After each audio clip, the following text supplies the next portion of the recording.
Dans le domaine de l'agriculture, du machinisme agricole, les professionnels ont le sourire. La tendance se confirme. Pour la deuxième année consécutive, les ventes progressent. Illustration de cette santé retrouvée, la foire de Châlons en Champagne, pour certains, comme chez ce fabricant de charrues, elle a été tout simplement exceptionnelle. Il part même de records en termes de vente. Reportage Cédric Picot, Philippe Cocampo. Voici des fines lames qui reviennent au goût du jour. Ces charrues sont spécialisées dans la terre champenoise, riche et de faible portance. Un savoir-faire accumulé pendant plus d'un siècle qui prend aujourd'hui un coup de jeune.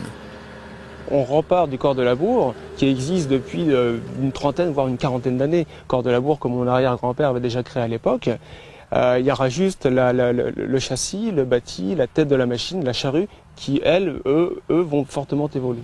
Ces équipements valent entre 10 000 et 45 000 euros et les ventes redémarrent.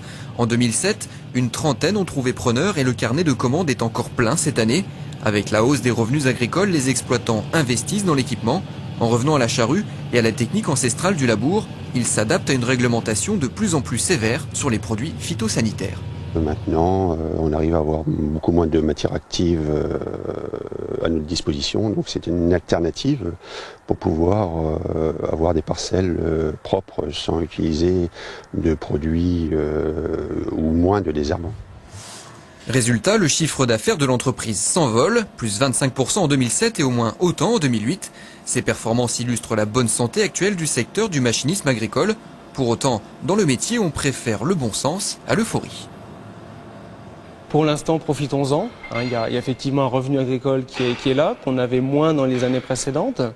Un retour à la charrue, effectivement, donc tant mieux pour mon métier. Par contre, je suis avant tout un homme assez prudent. Je dirais, il ne faut pas non plus trop vite s'emballer. C'est un petit peu cohérent par rapport à sa structure, bien sûr.